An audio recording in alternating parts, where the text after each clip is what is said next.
Hey, what's up, everyone? Jonathan Allen here at Floodwater Studios, and today we're talking about quantizing drums. So let's hop into it. At Floodwater Studios, we want to help you utilize the space that you have to create the music that you want. Home studios are so versatile and gear is so affordable, you can now achieve your goals faster than ever. So if you're ready to take the next step, head to floodwaterstudios.com/home studio, grab our free home studio equipment guide with personal recommendations and any price point to help you on your home studio journey today. My wife thinks that I need a haircut. I don't know. I think that's growing out pretty good, but let me know what you guys think down in the comments section. Like and subscribe, hit the notification bell, all that fun stuff. But we're not here for that today. We are here to quantize some drums. So let's take a look at how I like to do things inside Studio One. So let's go ahead and hop into Studio One here. Now, this, I have the drums from a session pulled up. This is off of my song called Let Go, off my Wishful Forgetting album I released back in October. And we're going to listen to the drums themselves. I'm going to play it without the click, and then I'm going to throw the click on, and we're going to hear that difference for everything. Here we go. Don't forget to grab your headphones so you can get a great representation of everything that's happening here. So I have mine. Let's throw them on, and let's take a listen to what we have here.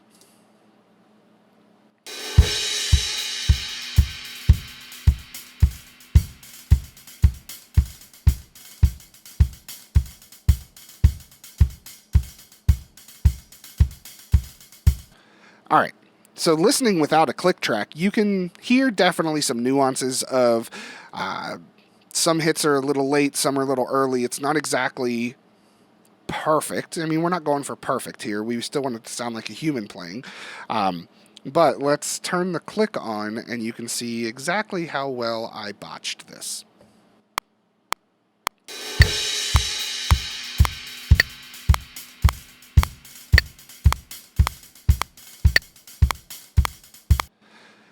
So that's pretty terrible. I'm not going to make you listen to that anymore. But the ironic thing is when everything kind of comes in, it seems like I grabbed the click and I played a lot better for everything. So let's listen when everything kind of comes into the first chorus here.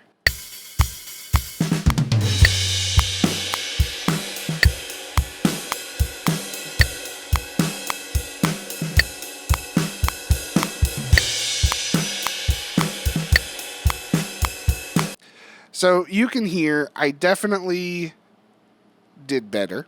I was able to grab the click when I hit the chorus, and still not good enough, though. We want everything tighter, especially for the drums. For the rhythm section, drums, bass, we want these to be as tight as possible to just kind of hit the groove for the entire tune. So what we want to do is on the tracks themselves, so we have the kick and the snare top are the two that I normally work with. So I normally work with these two because they're the cleanest hits for everything. And you can see it's not a lot of bleed for things. Now again, we play electric drums here at Floodwater just because of the setup we have. And you can turn off the bleed inside Easy Drummer. So you're not getting the natural bleed you would with microphones for everything. So that being said, I still work with kick and snare even on acoustic drums because it gives us the cleanest recording for everything because the hits are so sharp and right there. It gives us the best transients to work with. So what we want to do is we want to select our kick in, and it's already open here, but we want to click on this audio bend section. So this audio bend menu comes up, and there's a lot of options, and we're going to go through all of them here. The first thing we want to do on our kick in is we want to analyze. So now you can see it's created these audio bend markers, and you can also see how off the grid these are. So we can take a look at everything, especially with the kick. Now, I don't play double kick or get real crazy with the kick drum for things. but you can adjust your threshold to where if you bring it down, you see that those markers go away. As you bring it up, it's grabbing those transients. Now, something like this kick here, I probably don't need that in the grand scheme of things. More of like, not necessarily a ghost note on the kick, but we can probably get away with not having it selected. Now, we want to do the same thing with snare top. We want to click that, and we want to hit analyze. Now here it is going to go through again and grab all of the transients, and we're going to look and see what the threshold needs to be set at, because like this right here, this is a ghost note. So if we're listening, we're going to turn the click off. I don't necessarily need the ghost note selected. So let's go ahead and pull the threshold down a little bit to see if we lose that, and then we're just going to double check to see if we've lost anything else that's vitally important for everything. We should be pretty good with what's selected. So now that we have those transients selected for kick in and for snare top. And if you don't know what a transient is, essentially it's where the note starts. So it's where the audio like the waveform itself starts. It's the most, it's the tallest peak, I should say it that way. It's exactly right when the snare gets hit or the kick gets hit. Right when the instrument is hit, that is the transient that we're looking for that we can kind of go through. Now, the kick here, it has missed a lot of stuff in this section, so we're just going to pull this up a little bit so we can make sure we get everything.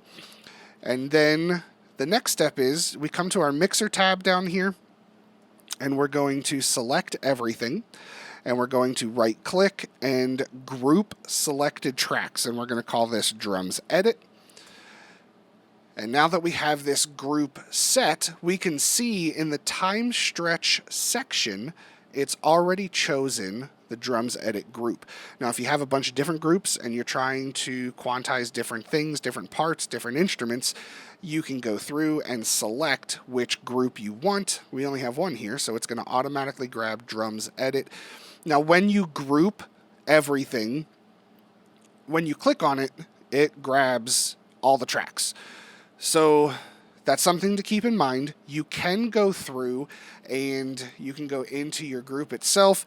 You can change what the group is allowed to do, but for this demonstration, we're just going to keep everything exactly how it is. So we're going to go ahead, we can get rid of the mix window now. Next part is quantizing them, how we need them to be quantized. So you can take a look first at your quantize options up here. I know for this song we need it to be at eighth notes, depending on how the drums are being played. If you have that double kick, if you have crazy fills, you may need to go up to 16th notes. Everything is case by case and song by song, but we're going to stick with the quarter or the eighth notes rather. And here we're going to do snap to grid and a relative grid. So relative grid means it can be off slightly, doesn't have to be exact for everything, especially when it comes to drum fills. And we want it to not sound robotic. We still want some life to the drums. Another thing we want to do real quickly here is we just want to check on the time stretch aspect where it says guides. Now guides, it has all of the tracks listed that you have in the group, and you can choose all of them here, where it will do the time stretching based off of all of your tracks. But since we've only analyzed the snare top and the kick in, those are the only two that we want to have selected, because this is what it's going to base all of the quantizing off of. So we have that. That's good to go. Now here we can choose the strength of our quantizing, so you can bring it down. We're going to put it to 100% here just for the demonstration, and we're just going to simply hit apply. And now you're going to see a whole lot that just happened on the screen. And essentially, it has taken our kick in and our snare top, and it has set them to the grid. And because it's moved this along with the rest of the group, everything else, theoretically, should be on the grid now. Now, never just trust this after you hit apply. Always listen to the end result. See if there's anything that needs to be tweaked or fixed. So let's listen to that now. So we're going to go back to the very beginning and see how the intro sounds now with the click and see if it's a lot better than how I actually played it.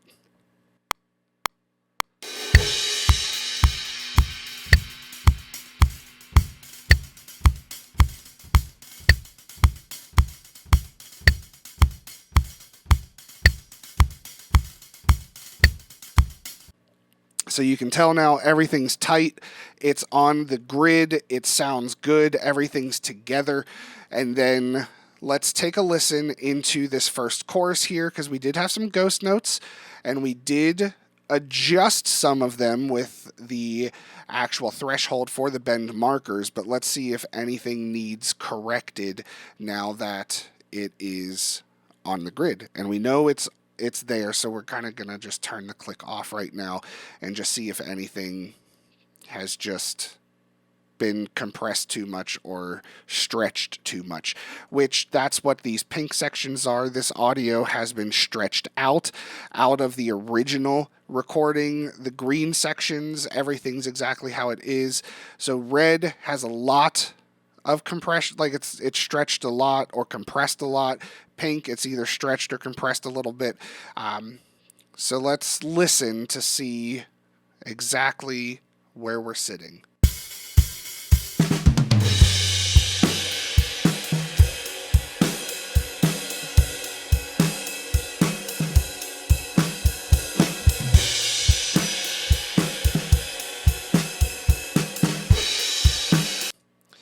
All right, so here we can see we've hit a little bit of a snag in things. So let's see if we can fix that section, which I believe was right here.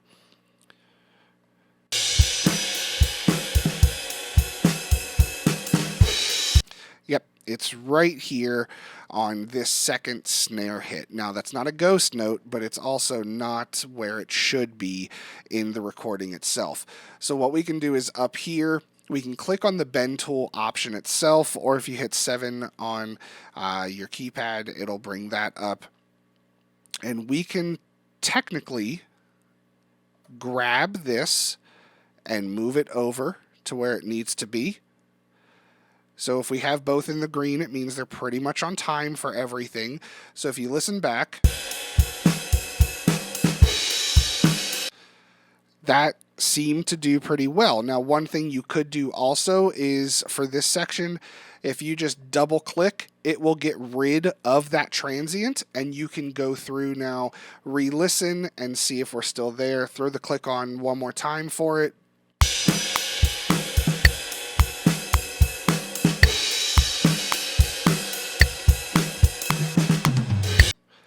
All right. Next thing we want to address now that I heard this is that drum fill. Now again, I set it to relative grid, so it can be off slightly for things, but one thing that I always like to do also is I will double check the drum fills themselves and see if they have been completely screwed up by this whll process. Sometimes they are. This one was. If we listen to it, turn the click off, it's not. Some of it's in, the beginning's not. So what I like to do is just get rid of those markers inside the drum fill section. We can even probably get away with that one. Let's see here.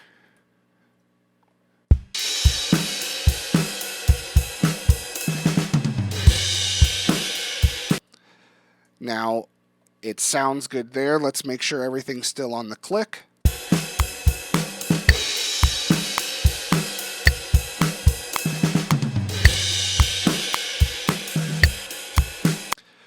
right, same thing here. We get rid of that with that ghost note on the snare.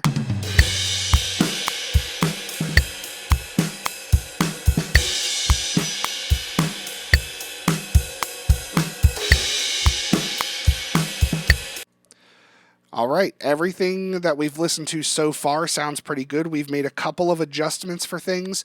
Now, I would go through the rest of the song and double check everything again. Don't just hit apply and think it's going to be perfect.